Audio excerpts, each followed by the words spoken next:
I'm Maria Menounos, and you're tuned in to AfterBuzz TV, the ESPN of TV talk. Now, let the buzz begin. Hey guys, thank you so much for tuning in. Welcome to the AfterBuzz TV after show of Nailed It, or did they fail it? But we'll talk a little bit about that more later. I'm your host, Alyssa Costa Milan, and I am so excited to be here on April Fool's Day with my awesome co-hosts who both admit that they are more of a failed it in the kitchen.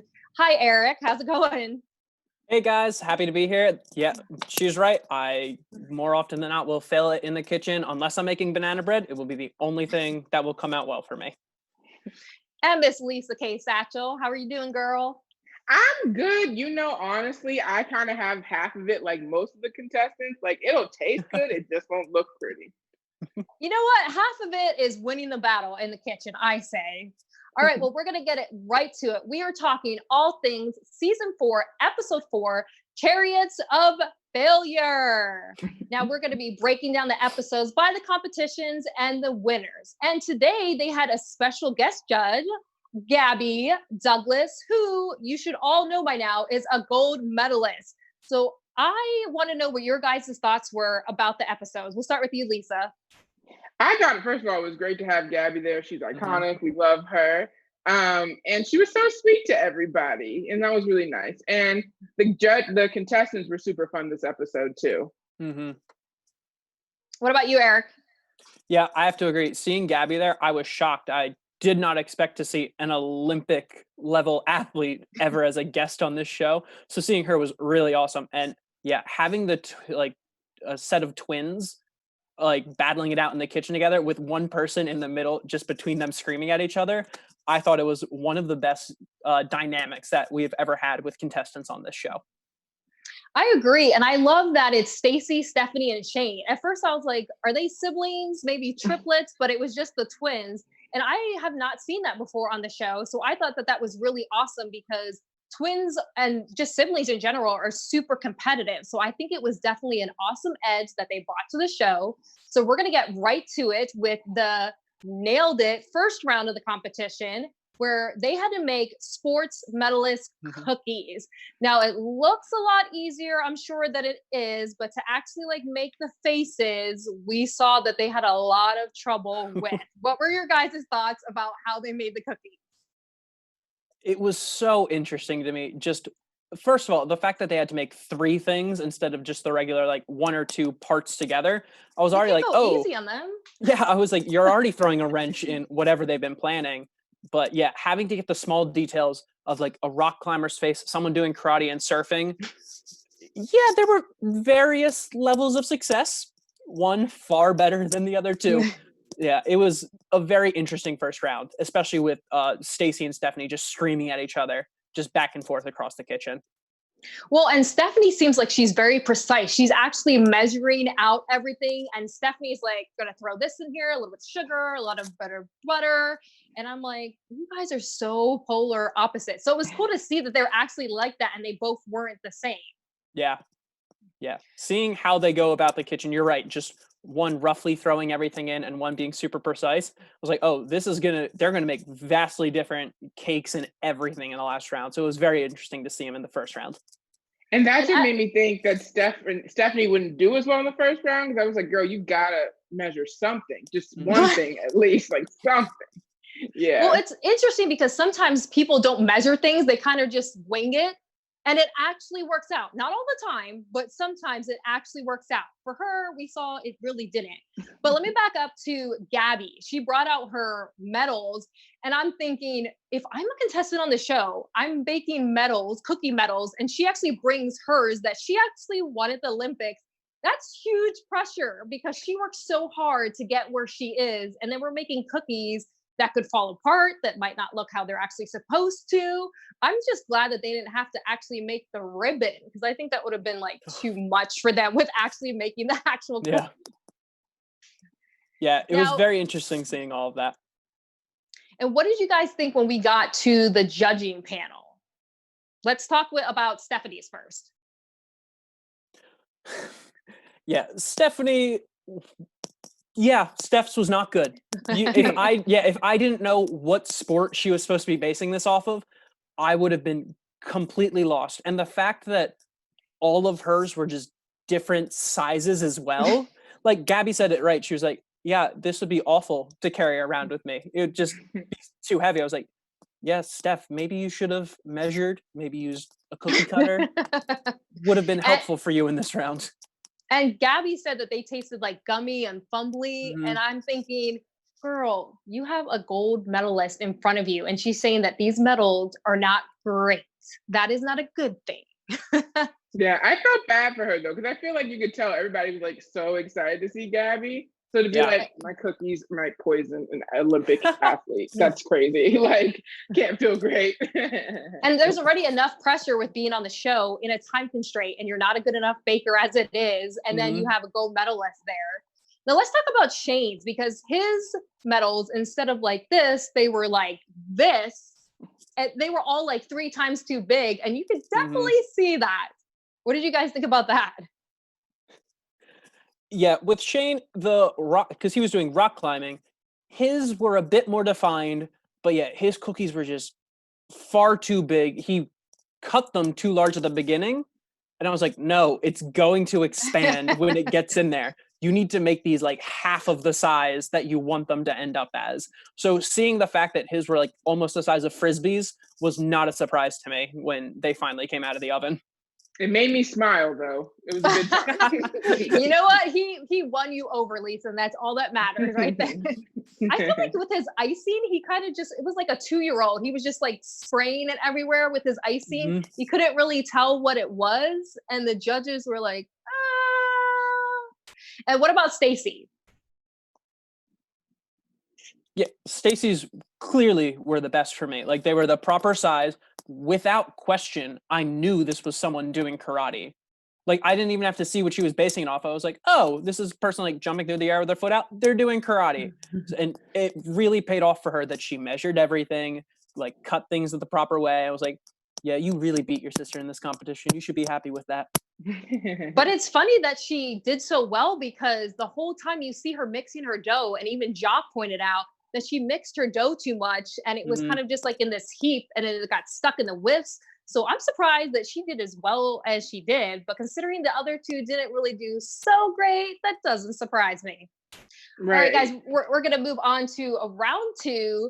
What did you think, Eric, of the swimming cake?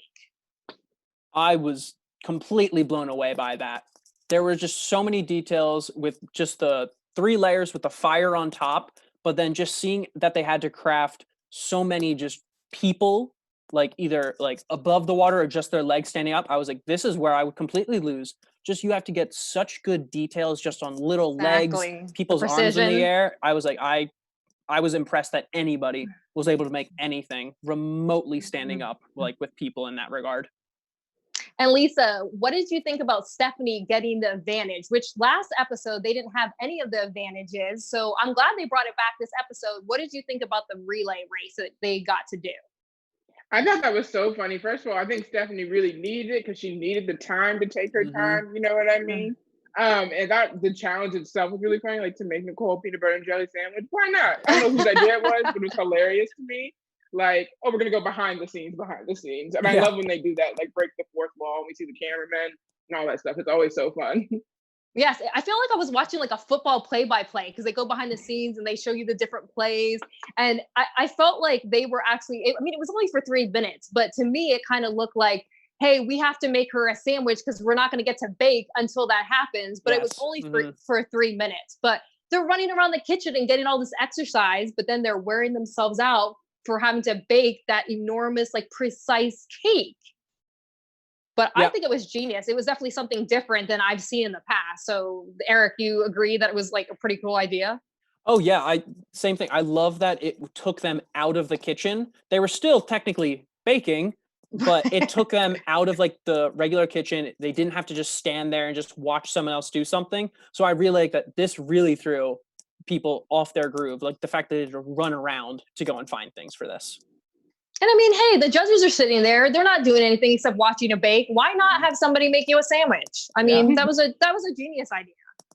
Now, what did you think, Lisa, about the twins? They were kind of talking smack back and forth to each other. I thought it was hilarious that like Shane had to play like the middleman and like basically be the parent, like, I will turn this kitchen around. Like it was so funny. It was really good. And I think it added, like you said, a good element of like, we've never seen this before on this show. And Shane kept talking in the third person, which was interesting. I was like, does he know he's talking to himself? But he's just like ignoring everybody else. Now, when we get to the end of the competition, they are putting all their final touches on their cakes. How well did you guys honestly think that they were going to do with the cakes? I figured that they would probably have a lot of trouble with actually making like the body parts, because that looked very precise, especially when Jaques was telling you how to make it. I mean, I'm sure to him it's no big deal, but when you're on Nailed It and you're not even doing good in the first round, what are you expecting the second round? Yeah, I agree. It was I was impressed that anybody was able to have any bodies just on their cake at all, which I was very surprised that neither Stephanie or Stacey used their panic button to get Jaques to explain anything to them on how to make like a little figurine to like stay up on their cake like that. Well, it's funny that you said that, because Stacey actually, they asked her, why didn't you use your panic button? And she was like, oh, my panic button. Well, I think it would have been a waste of time to have him come over and talk to me. And I'm like, girl, do you realize that Jaques is there to help you? I mean, you forgot to put eggs in your recipe. So he was there to help you. And she felt that him talking to her would have been a waste of time, which is probably one of the first on Nailed It that I've seen so far. I think honestly people forget about the panic button, because like honestly, like you were saying, like you're running around doing all this stuff and it's like, oh my God, I figure this out. I think you forget that you have help. You know what I mean? Mm-hmm. Which would be lovely if you didn't forget, because honestly, they all need it. Anybody needs it, honestly. You know, you bring up a good point, because I feel that either I never actually thought about it, that everybody's just running around so they forget about the button, or they use it. I've seen people use it within like the first 2 or 3 minutes. They're reading like the recipe and they're saying to themselves, I have no idea what I'm doing. And then they press it and Jaques comes over, which, I mean, use him as you can, but I think that you should probably use him more like in the middle towards the end, because that's when it starts to get harder and you get stuck more. What do you think, Eric? Yeah, Shane set the record in this episode. I believe it was like 37.4 seconds by the time Shane used his panic button, and Jaques was like, what do you want? Like, you haven't even started. What can you possibly be confused on? So I did think that helped him begin, but in the end, you're right. It didn't really help him in the long run. Like, he didn't end up winning anyway. And some of the contestants, they didn't even dress their people. That was like a big part of the challenge, is actually show us that these are people and not just like mannequins at a store. Mm-hmm. Yeah, that was a very interesting design choice by some of them.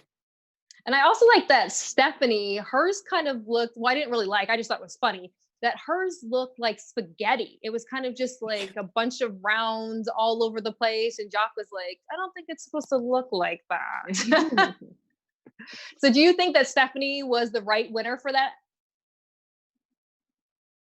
By default, yes. Yeah, I don't think 1,000%. Yeah, I don't think any of their cakes blew me away. And for the most part, I was like, oh, are those swimmers? So Steph's was the best of the worst. So by default, yes, she did deserve to win that prize. And I totally agree. I love the fact that her sister won the first round and she won the second round. So it's kind of like, well, you guys can't really talk smack, because yes, she won the whole thing, but she won the first part. And maybe now, do you guys think that they are going to split the $10,000? Or is Stephanie going to say, no, girl, I won this? Oh, absolutely not. I wouldn't. Nope. She won that. She won that by herself. She keeps that money.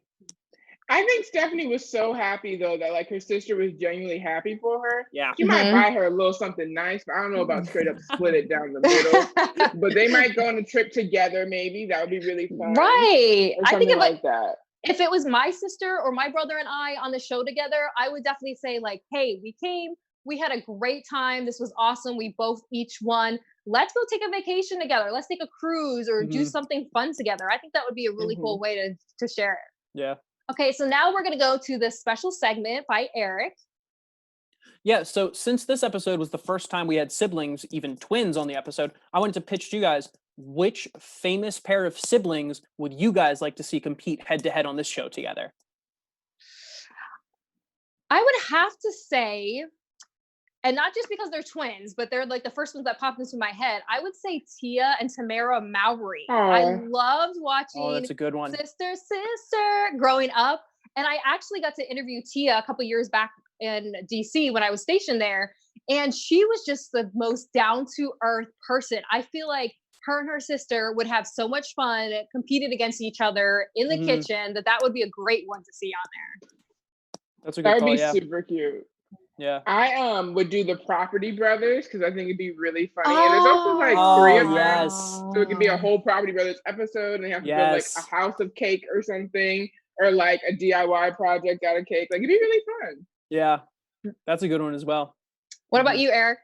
I would want James and Oliver Phelps to go at it. Like Fred and George, I would love them to like have a battle in the kitchen together. I think that'd be fantastic.